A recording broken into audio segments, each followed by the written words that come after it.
جواب دیں گے, اس کا جواب بتائیں گے, راستہ بتائیں گے, کون سی چیز صحیح ہے کون سی غلط ہے. ہم محسوس تو کریں اس چیز کو. جب کوئی پریشان ہوتے ہیں تو پھر وہ اسی طرح کی آیات ہمارے سامنے آ جاتی ہیں. بالکل ایسے ہم اللہ تعالیٰ سے جب بھی اللہ ہماری تسلی بھی کرتے ہیں, مدد بھی مانگی, اسی وقت مدد آ جاتی ہے کہیں نہ کہیں سے. اس لیے اس کتاب کا پڑھنا, اس کا علم حاصل کرنا دنیا کے تمام علوم اور کتاب سے مختلف ہے. کہ وہ کتابیں پڑھ کے پھر اگلا کورس آتا ہے, پڑھ کے پھر اگلا کورس آتا ہے. اسی طرح ہم نے بچوں کو مصروف کیا ہوا ہے. ہم بچوں کا بچپن جینے نہیں دیتے, ہم بچوں کو جوانی جینے نہیں دیتے, ہم بچوں کو پہلے ہی بوڑھا کر دیتے ہیں کہ جی پہلے اسکول جاؤ, پھر اکیڈمی جاؤ, پھر تم نے اگر تمہارے پر ٹائم بچ رہا ہے تو پھر قرآن پڑھنے چلے جاؤ, نہیں تو چھوڑو قرآن کو, سو جاؤ, کھانا کھاؤ, سو جاؤ, ساتھ دے دو ٹفن بچوں کو, پنجابی میں کہتے ہیں مگرولا دو. نہیں تو قرآن پاک سمجھا نہیں نہ ہوتا, اس لیے کرتے ہیں. سمجھنے کا ٹائم اس وقت تو بالکل تھکے ہوئے بچے ہوتے ہیں رات کو, تو وہ کہاں سمجھیں گے قرآن پاک کو. ہم نے ٹائم ہی نہیں دیا ان کو قرآن, اور ہمیں یہ بھی نہیں پتا کہ کب ان کی آخرت آ جائے منٹوں میں. کوئی 2 سال میں فوت ہو جاتا ہے, کوئی 5 سال میں فوت ہو جاتا ہے, کوئی 10 سال میں فوت ہو جاتا ہے. ہمیں کو پتا ہے کہ ہمارے بچے بہت لمبی زندگی لے کر آئے. بے شک جب تک ماں کے اس میں ہے نا, یہ جب ماں کے فرشتے جو ہیں اس کی ساری چیزیں لکھ رہے, یعنی جوانی سے پہلے, جوانی آ گئی تو پھر اپنے فرشتے بیٹھ جاتے ہیں. اس کتاب کا تعارف کیا ہے؟ تنزیل من رب العالمین, کہ رب عالمین کی طرف سے اتارا ہوا. نزل بروح الامین, اور کن کے ذریعے اتارا؟ جبرائیل علیہ السلام امین, ان کو لے کر اترے ہیں تمام فرشتوں کے سردار. ٹھیک ہے, کس ہستی نے بھیجا؟ رب تعالیٰ, اس طرح کی ہستی کوئی نہیں. پھر کن کے ذریعے بھیجا؟ حضرت جبرائیل علیہ السلام جو کہ سردار ہے. کس پر اتارا؟ رسول اللہ صلی اللہ علیہ وسلم علی قلبی کا, آپ صلی اللہ علیہ وسلم کے دھڑے مبارک پر اتارا. حالانکہ نبی پاک صلی اللہ علیہ وسلم پڑھ نہیں سکتے تھے, امی تھے.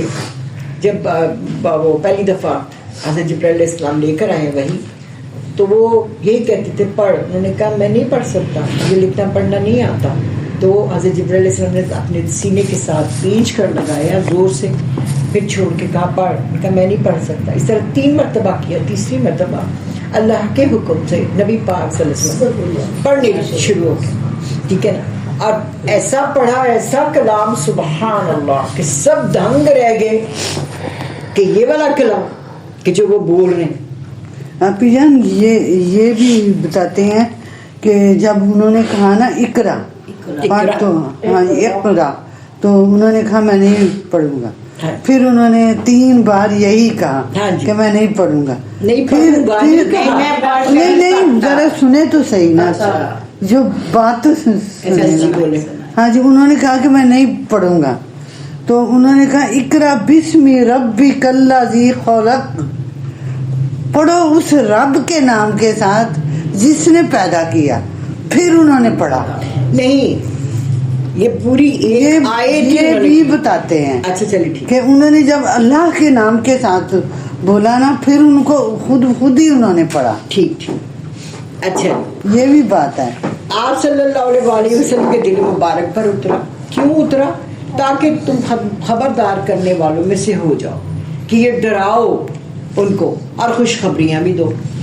یعنی لوگوں کو آگاہ کرو ان کے انجام سے, ان کے آگے آنے والے امتحان سے, کہ امتحان ہے ان کا کہ تم لوگ یہاں ہو تو تمہارے پیپر جا رہے ہیں. 2 پیپر, ایک فجر ٹائم, ایک عصر ٹائم, یا فرشتوں کی ڈیوٹی چینج ہوتی ہے, تو تمہارے پیپر جا رہے ہیں اور وہ ان کی سپلی نہیں ہے. اور انجام کا تمہیں پتہ چل جائے گا جب تم اللہ تعالیٰ کے یہاں جاؤ گے, بلکہ جس میں فرشتے آئیں گے اسی وقت پتہ چل جائے گا کہ ہم پاس ہوئے کہ فیل ہوئے, ہمارے کتنے نمبر ہیں. اسی فضیلت کیا ہے, جس رب کی طرف سے یہ کتاب آئی وہ سب سے بڑا, وہ رب عظیم رب ہے. جو فرشتہ لے کر اترا وہ فرشتوں میں سب سے بڑا, فرشتوں کا سردار. جس نبی پر اترا, نبی اکرم صلی اللہ علیہ وسلم خاتم النبیین, تمام نبیوں کے سردار. جس شہر پر اترا, شہر مکہ, قرآن مجید میں اس کو ام القرآ یعنی بستیوں کی ماں, پوری دنیا میں مرکزی حیثیت رکھنے والا شہر, یعنی ہر چیز افضل قرآن پاک کی.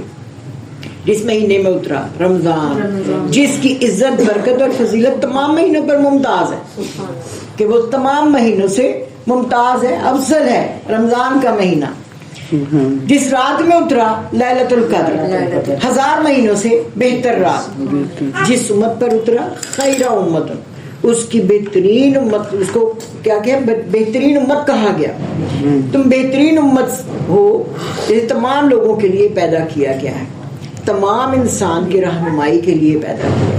اب ہم پر کیا ذمہ داری آ گئی؟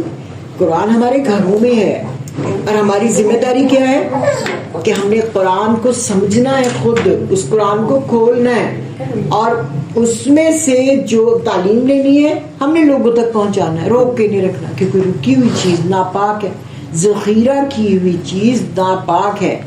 ہم اگر خود پڑھ لیں یا اپنے بچوں کو پڑھا لیں اور کہیں ہم نے حق ادا کر دیا، ایسا کچھ نہیں، کوئی حق ادا نہیں ہوا، ٹھیک ہے نا۔ ہم نے اس کو پوری تعلیم دینی ہے، بجائے کہ دنیا کی تعلیم دیں۔ میں اس کے بارے میں نہیں کہتی کہ آپ دنیا کی تعلیم نہ لیں، ہم دنیا کی تعلیم دیں، لیکن افضلیت دین کی تعلیم کو رکھیں، افضل اس کو کریں، دین کی تعلیم کو۔ یہ نہ کہیں سیرت بنانی، ہاں یہ نہ کہیں کہ وہ بچہ یا بچی ایم اے کر لے یا میٹرک کر لے یا ایف اے کر لے تو پھر ہم یہ قرآن کی طرف ڈال جب ہم اس کا خیال رکھیں گے تو اللہ تعالیٰ ہمیں وہ بھی دے دیں گے بے شک، بالکل، جیسے وہ کل میں بتا رہی تھی کہ تیری چاہت دے گی میری چاہت، پھر ہمیں اللہ تعالیٰ وہ بھی دے دیں گے، اس میں بھی ہمیں ہیرو بنا دیں گے، دنیا میں بھی اور آخرت میں بھی، اگر ہم نے قرآن پاک کو اور اللہ کی رسی کو پکڑ لیا۔ ہم اس کو چھوڑتے ہیں تو وہ بھی ہمیں دنیاوی تعلیم بے شک ایسی دنیا میں ہماری دنیا کی جو تعلیم ہے وہ تربیت نہیں کرتی، لیکن قرآن کی تعلیم تو ہمیں تربیت کرتی ہے، ہمیں بہترین نمونہ بناتی ہے۔ آج ہم یہ کام یعنی انسانوں کی رہنمائی کا کام کس طرح کریں گے؟ اس کتاب کو خود بھی پڑھنا ہے، اس کو سمجھنا ہے، پھر اس پر عمل کرنا ہے، اس کا چلتا پھرتا نمونہ بننا ہے، ٹھیک ہے نا۔ ہم نے صبغۃ اللہ لینا ہے کہ ہم نے اپنے آپ کو صبغۃ اللہ کے رنگ میں رنگنا ہے، اب پوری دنیا میں اس کے ذریعے روشنی پھیلانا، ہم نے روشنی بننا ہے۔ جب ہم وہ اس کو پورا لیتے جائیں گے، یہ نہیں کہ پورا پڑھ لیں تو پھر ہم پھیلانا شروع کریں گے، ایسا نہ کریں، بلکہ جو چیز علم آتا جاتا ہے وہ آگے دیتے چلے جائیں۔ کیوں؟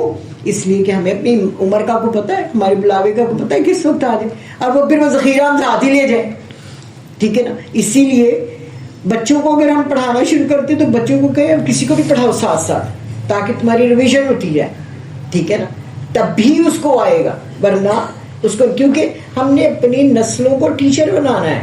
ٹیچر کون سا؟ قرآن کا ٹیچر، قرآن کو سمجھنے والا، قرآن کو سمجھانے والا، پوری دنیا میں اس کے ذریعے روشنی پھیلانی ہے۔ یہ ایک رابطے کا ذریعہ ہے اللہ تعالیٰ اور بندوں کے درمیان، یہ ایک ایسا رابطہ ہے۔ اگر ہم نے رابطہ رکھا تو ہم اب اگر اس کو اتنا غور و فکر کرتے ہیں، ہمارا رابطہ اللہ تعالیٰ سے ہو جاتا ہے، تو سبحان اللہ، یہ ایک رابطے کا ذریعہ، ہم اللہ تعالیٰ سے بات چیت کر سکتے ہیں، ہم اللہ تعالیٰ کو اپنے اندر محسوس کر سکتے ہیں، ہمیں کوئی بھی مشکل ہو ہم اللہ تعالیٰ کے سامنے گڑ گڑا کے ہم اللہ تعالیٰ سے مدد بھی لے سکتے ہیں، ہمارا تعلق پھر کبھی بھی نہیں ٹوٹے گا اللہ تعالیٰ سے۔